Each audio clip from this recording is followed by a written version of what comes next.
আলু দিয়ে ডিমের ঝোল। ডিম ভেজে নেব। এরপর পাঁচফোড়ন, টমেটো কাটা, আদা রসুন কাঁচা লঙ্কা বাটা, সবজি মশলা, হলুদ গুঁড়ো, টমেটো গলে যাওয়া পর্যন্ত মশলাটি ভেজে নেব। এরপর সিদ্ধ করে রাখা আলু দিয়ে পরিমাণ মতো নুন দিয়ে 3-4 মিনিট ভেজে নেব। মশলা ভাজা হয়ে গেলে তার মধ্যে ভেজে রাখা ডিম ও একটি ডিম ছোট ছোট করে ভেঙে ভেঙে মশলার সাথে দিয়ে কষিয়ে নেব।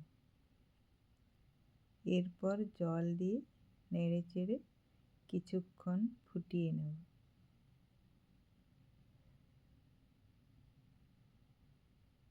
ঝোল একটু কম হয়ে এলে ধনেপাতা কুচি দিয়ে নেড়ে চেড়ে নামিয়ে নেব।